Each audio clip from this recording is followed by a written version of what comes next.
वो व्यक्ति सुखी है। फिर यहां से छोड़ करके वहां जाइए तो पता चलता है कि नहीं, ये व्यक्ति बड़ा सुखी होगा। संसार में वो सुखी है और मैं दुखी हूं। बड़ी विचित्र बात है महाराज।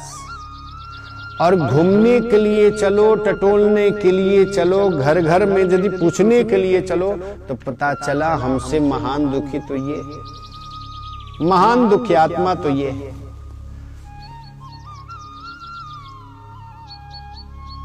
बड़े ही सुंदर दृष्टांत है। शिशुपाल ने बारात सज करके लाई। शिशुपाल ने बारात सज करके लाई। रुक्मिणी के साथ में विवाह होगा मेरा, बड़ा धूमधाम से आया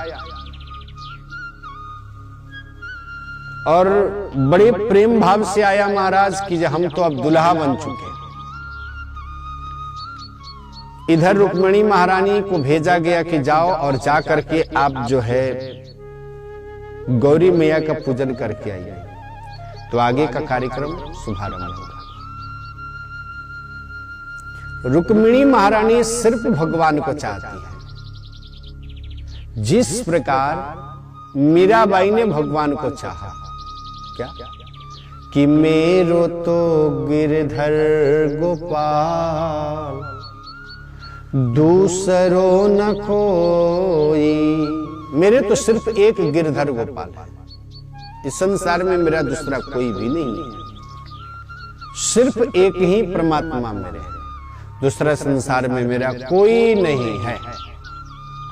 रुक्मिणी महारानी भी जब नारद जी महाराज से ये वचन और शब्द सुनी तो मन में ऐसा विचार आया कि संसार वाले से विवाह करने से तो अच्छा है कि भगवान श्री कृष्ण से विवाह किया जाए, जीवन पावन हो जाएगा, जीवन कृतार्थ हो जाएगा। ये तो अच्छी बात है, बहुत बढ़िया बात है कि कम से कम भगवान श्री कृष्ण से विवाह हो जाए। पत्र लिख डाली, ब्राह्मण देवता ले जाकर के पत्र भगवान श्री कृष्ण को दिए और भगवान श्री कृष्ण जैसे ही पढ़े पत्र को, बस इस मंदिर में आना, इंतजार मैं कर रही होंगी, बस उसी समय में मुझे लेकर के चले जाना। इधर रुक्मिणी महारानी जब गई तो जाने के बाद जो है पूजा की, सैनिकों को लगाया रुक्मिणी, बड़े बड़े सैनिकों को लगाया कि जाओ मेरे बहन को कोई बाल बाका न कर दे। और महाराज भगवान श्री कृष्ण, वो भी परमात्मा की छवि को देख करके मोहित कौन नहीं होगा, सब के सब मोहित हो गए, सब के सब मोहित हो गए। सब कहना प्रारंभ किए, अरे देखो तो कितनी सुंदर हैं, ये देखो कितने सुंदर हैं, ये देखो महारानी कितनी सुंदर हैं। देखते देखते भगवान श्री कृष्ण रुक्मिणी मैया को अपने रथ में बैठाए और बैठा करके लेकर के चल दिए। महाराज डांट पड़ने लगी सैनिकों को, आकर के ढेर सारा धमकाया। इतने लोगों को मैंने ये इसलिए भेजा था कि कोई घटना ना हो और तुम लोग ऐसे कर दिए।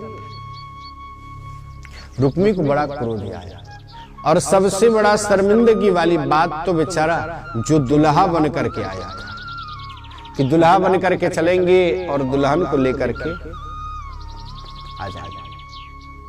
अब विचार करिए, दुल्हा सरकारी आए और दुल्हा सरकारी आने के बाद में जब देखे कि जी अब तो यहां पर लड़की तो है नहीं, लड़की तो निकल गई, जिसके नसीब में था वो तो निकल गई।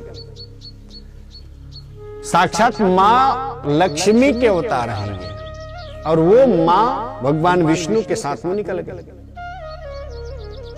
शिशुपाल आकर के बैठा, बड़ा शर्मिंदगी हो रहा था।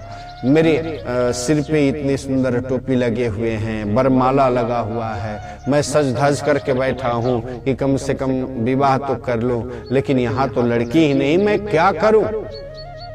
महाराज उस समय बड़ी शर्मिंदगी हो रही थी। महाराज उस समय में जब बगल में जरासंध बैठा हुआ था,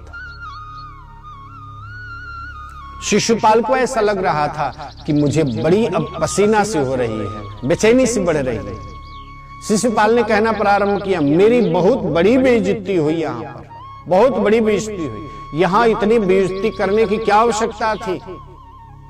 अनाप शनाप बोलना प्रारंभ किया। उसने कहा कि अब मैं क्या बोलूं। जरासंध ने कहना प्रारंभ किया, सुन शिशुपाल, तुम्हारी एक बार ये बारी है ना, तुम सिर्फ एक बार शादी करने के लिए तुम आए हो, इतनी शर्मिंदगी हो रही है। और देख मैं कृष्ण से 17 बार हार चुका था, 17 बार, 1 बार 2 बार 3 बार 4 बार 5 बार 6 बार 7 बार की बात क्या करें। मैं तो 17 बार हार चुका था, लेकिन 18वीं बार मैंने जीत गया। मैं 17 बार हार करके मैं यहां बैठा। शिशुपाल को जान आया, कहा कि वाह, अब मुझे जान आई। मैं तो यूं ही शर्मिंदगी महसूस कर रहा था, लेकिन बगल में तो इतने बड़े बड़े बेशर्म बैठे हुए, बड़े बड़े बेशर्मी बैठे हुए। अब जान में जाने आया। महाराज, कहने का अभिप्राय यह है, जीवन में हम हार गए। कितना बार हारे? 1 बार हारे, 2 बार हारे, 3 बार हारे, छोड़ो मत। हमें पानी की आवश्यकता है, पानी से हमें तृप्ति होगी। तो कभी ऐसे होता है ना, कभी यहां पर कुदाल को खोने और यहां से पानी नहीं निकला, फिर दूसरी जगह, फिर तीसरी जगह, चौथे जगह, 5वीं जगह, छठे जगह, 7वीं जगह खोदते रह जाओगे, पानी प्राप्त नहीं होगा। संतों ने बताया, तुम्हें पानी की आवश्यकता है इस धरती से, तो बस एक जगह पे अपना वार करो, एक जगह पे वार करते जाओ, करते जाओ, करते जाओ, करते जाओ। ऐसा समय आएगा इस धरती से भी तुम्हें पानी प्राप्त हो जाएगी और तुम शीतलता को प्राप्त कर सकते हो, तुम शीतल हो सकते हो। मन मस्तिष्क को कभी भी ये नहीं समझना चाहिए कि तुम नीच हो, तुम ऊंच हो, तुम ऐसे हो, तुम ऐसे हो। महाराज, इस शब्द का तो इतना वैल्यू है, इस शब्द का इतना महात्म्य है कि शब्द से सुंदर सुंदर पकवान भी मिल जाते हैं और खूब अच्छे से खा भी लेते हैं। लेकिन इसी शब्द के कारण किसी का जान और हत्या हो जाता है, कोई मर जाता है तेरे शब्द के कारण, किसी को इसी शब्द के कारण किसी को गोली लग जाती है। क्या करोगे? किस प्रकार से करोगे? विचार तो करो। इसी के लिए आप सबों से निवेदन है, प्रार्थना है कि कम से कम जो बोला जाए उस शब्द को तोल करके और तब बोलिए। द्रौपदी ने बोल डाला कि अंधा का बेटा अंधा ही होता है। पूरे महाभारत महाराज प्रारंभ हो गया एक शब्द के कारण से। कौरवों और पांडवों में कितनी लाशें गिर गई कौरवों की, एक शब्द के कारण से। क्या हुआ महाराज? युद्ध छिड़ गया। क्यों युद्ध छिड़ा? लालच के कारण से। जीवन में किसी से युद्ध इसलिए होता है जिसके पीछे सबसे बड़ा यदि कोई कारण है तो वह कारण है लालच। किसी से मार हो तो ऐसा ही मार नहीं होता, किसी से झगड़ा हो ऐसा ही नहीं होता। इसलिए होता है लालच के कारण से जो है जीव में लड़ता है, मानव में लड़ना प्रारंभ कर देता है। क्या किया? दुर्योधन के जंघा के ऊपर भीम ने जो है गदा प्रहार किया, मारा, और महाराज मृत्यु को मुख में उससे लग रहा था कि डाल दिया। कभी कभी ऐसा होता है ना, मेरे दोस्त इतने अच्छे हैं, इतने सुसंस्कारवान हैं, इतने अच्छे कार्य किए इन्होंने, फलाने व्यक्ति ने आकर के मार डाला, अब अपने दोस्त के खुशी के लिए मुझे तो कुछ करना चाहिए, जाकर के उसे हम मार करके आते तो हमारा दोस्त खुश हो जाएगा। यही बात है। बेवतेदं द्रोणपुत्रस्य ब्रह्म अस्त्रं प्रदर्शितं नैवासो वेद संहारं प्राणबाध उपस्थिते। क्या किया? द्रोणाचार्य के पुत्र जिनका नाम था अश्वत्थामा। अश्वत्थामा ने क्या किया? अश्वत्थामा ने दुर्योधन की प्रसन्नता के लिए उसने एक संकल्प किया कि पांडवों को अब हम जिंदा नहीं छोड़ेंगे, पांडवों को तो मार डालेंगे, समाप्त कर डालेंगे, और मैं प्रण और शपथ लेता हूं कि मैं जाकर के पांडवों को नष्ट कर डालूंगा, समाप्त कर डालूंगा। दुर्योधन की ऐसी स्थिति इसने बनाया। महाराज बहुत बड़ा प्रणय ले लिया उसने। और महाराज क्या हुआ? देखिए, 4 प्रकार की बुद्धि वाले लोग होते हैं इस संसार में, 4 प्रकार के। पहला प्रकार है मति। मति जिसके पास हो, मति जिसके पास हो, वो व्यक्ति बगल में क्या हो रहा है कोई मतलब नहीं, अपने कार्य से, अपने राम अपने में भजन करके मदमस्त है। बगल में क्या हो रहा है पता नहीं, कोई रो रहा है पता नहीं, कोई हंस रहा है पता नहीं, आपको कोई बहुत बहुत बुरे बुरे गाली दे रहा है पता नहीं। इसका नाम है मति। और दूसरे व्यक्ति होते हैं सुमति। सुमति का अर्थ होता है जहां सुमति तह संपत्ति नाना, जहां सुमति तहां संपत्ति नाना, जहां कुमति तहां विपत्ति निधाना, जहां कुमति तहां विपत्ति निधाना। कहते हैं सुमति। दूसरे व्यक्ति कैसे होते हैं? सुमति। यानी सुमति का अर्थ होता है भाई साहब आप जीने का प्रयत्न करिए और मुझे भी जीने दीजिए। ऐसे व्यक्ति मिलते हैं ना। आप भी जीने का प्रयत्न करिए, आप भी खाइए कमाइए, हमको भी कमाने दीजिए और खाने दीजिए। ये है सुमति। और महामति में आते हैं दुखी रहे लेकिन फिर भी प्रश्न के ऊपर प्रश्न, प्रश्न के ऊपर प्रश्न रखते हैं। और सबसे अधम होता है महाराज मंदमति। मंदमति का अर्थ होता है ईर्ष्यावद। हम बर्बाद हो जाएंगे लेकिन तुम्हें कभी हम आबाद होने नहीं देंगे। हम भले बर्बाद हो जाएं लेकिन तुम्हें कभी आबाद होने नहीं देंगे। ये है मंदमति।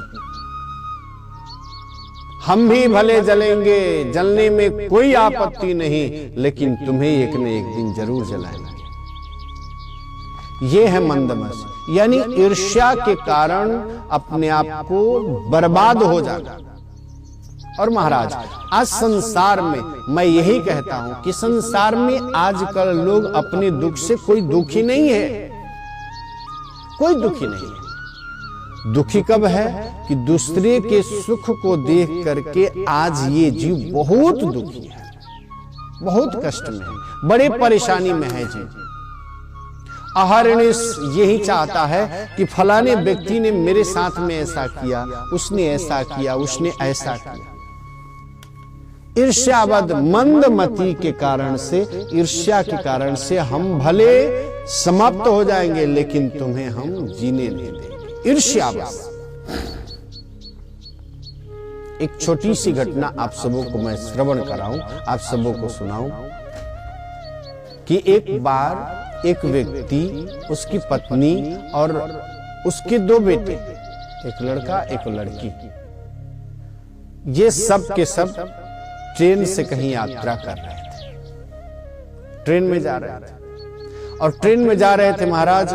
अब सीट खाली थी और उसी पर सब के सब जाकर के बैठ गए। और बैठने के बाद में बड़े आनंद के साथ में जो है अपना यात्रा सफर कर रहे हैं, बातें कर रहे हैं, चर्चा कर रहे हैं।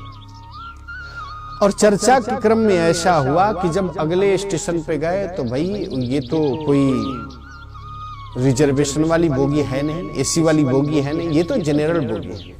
कोई चढ़ जाता है और उसको बैठने के लिए चाहिए। एक व्यक्ति बहुत दबंग था, आकर के जो है कहा कि हट जाओ, मुझे बैठने दो। इसने कहा कि समझ में नहीं आता, किसको तुम बोल रहे हो। और उसी समय में वो व्यक्ति इतना तंज आता है कि मारता है चाटा, और मार करके कहता है कि जी अब बैठने देगा। फिर भी कहा कि अरे मुझे न मार दिया, मेरे पत्नी के हाथ लगा करके तो देखो। और क्या किया उसने, वो दबंग व्यक्ति पत्नी को भी चाटा लगाया। फिर इसने दबंगी में आकर के कहा कि तुम मेरे पत्नी को मार दिया ना, मेरे बच्चे का हाथ तो लगा करके देख, तेरा हाथ मैं काट दूं। फिर बच्चे के ऊपर प्रहार कर दिया। फिर जो है कहा कि हम लोगों को तूने मार दिया, मेरी बेटी को मार करके तो देख, और बेटी को भी मारा। और महाराज प्रेम से उस व्यक्ति दबंग व्यक्ति को वहीं पे बैठा दिया। बगल में एक बड़े बुजुर्ग थे, उन्होंने कहा कि बेटा एक बात बता, जब तू पिटा गया तो इन लोगों को पिटवाने की क्या आवश्यकता थी? जिन लोगों को पिटवाने की तुम्हें क्या आवश्यकता लगी हुई थी?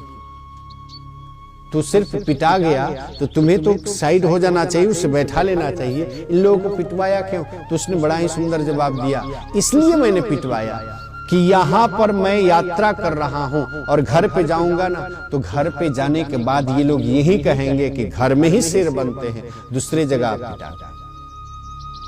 यानी कहने का अभिप्राय यह है कि हम भी पिटा गए, पत्नी भी पिटा गई, बच्चे भी पिटा गए और बेटी भी पिटा गई ना, तो कोई किसी से नहीं कहेगा, सब के सब मार खा करके आए। ये है मंदमति। यानी भले हम बर्बाद हो जाएंगे लेकिन दूसरे को आबाद कभी नहीं छोड़ेंगे। अश्वत्थामा ने क्या किया पांडवों के साथ? महाराज पांडवों के साथ अश्वत्थामा ने सोचा कि अब तो पांडवों को मैं समाप्त कर डालूं, नष्ट कर डालूं। ये प्रणय जब इसने लिया ना, उस समय में भगवान श्री कृष्ण को पूर्ण रूपे ना ऐसी बेचैनी छाई, ऐसी बेचैनी छाई कि उस समय में भगवान श्री कृष्ण पांडव जहां सो रहे थे वहां गए और जाकर के उनके हाथ उठा करके और पूरे 5 पांडवों को लेकर के और दूसरे जगह लेकर के चले जाते हैं। संयोग देखा जाए कैसा संयोग था। 5 पांडवों के जो पुत्र थे, जहां पांडव सो रहे थे वहीं पे आकर के वे लोग 5 सो गए। पांडव तो निकल करके चले गए और बच्चे आकर के सो गए। और सोने के बाद गया वह अश्वत्थामा और जाकर के रात्रि का समय था, उसे पता नहीं चली महाराज, और कचाकच काट करके और उस बच्चे का जो सिर लेकर के जब दुर्योधन के पास में आया, तो दुर्योधन देखा ना तो अपने सिर पे हाथ रख के कहा कि अश्वत्थामा ये तूने अच्छा नहीं किया। क्या किया तूने? मेरे वंश और कुल को तूने समाप्त कर डाला, नष्ट कर डाला। इन बच्चे से मेरा क्या दुश्मनी थी? बच्चे ने क्या तुम्हारा बिगाड़ा था? अरे लड़ाई तो पांडवों से थी, तूने बच्चे का हत्या करके तूने अच्छा नहीं किया। और ये भी समझ ले पांडव तुम्हें अब छोड़ेंगे नहीं। अब अश्वत्थामा के ऊपर क्या बीता, ये सब कथाएं आने वाली सप्ताह में हम सब मिलकर के श्रवण करेंगे। क्या पांडव अश्वत्थामा यानी द्रोणाचार्य गुरु के बेटे को क्या कुछ सजा देते हैं या नहीं देते हैं, ये सब कथाएं आने वाले सत्र में हम सब मिलकर के श्रवण करेंगे। कार्यक्रम सत्संग प्रभात आपको कैसा लगता है? इसी शुभ संदेशों के साथ इस छवि को आप सबों के समक्ष दर्शाने में हमें सहायता की त्रिलोकी पटेल जी, उसके लिए ढेर सारा धन्यवाद। और मैं जितेंद्र पारासर अहरनिश मैं आप सबों से निवेदन करूं कि संगीतमय श्रीमद् भागवत महापुराण की कथा, अनुष्ठान, यज्ञ इत्यादि के लिए यदि मुझे आप संपर्क करना चाहते हैं तो कर सकते हैं। कार्यक्रम सत्संग प्रभात न्यूज टेलीविजन के माध्यम से देखें, उसके लिए ढेर सारा धन्यवाद। आने वाले सत्र में मैं जितेंद्र पारासर पुनः आप सबों के समक्ष उपस्थित होंगे। तब तक के लिए जय श्री राधे, जय श्री कृष्ण।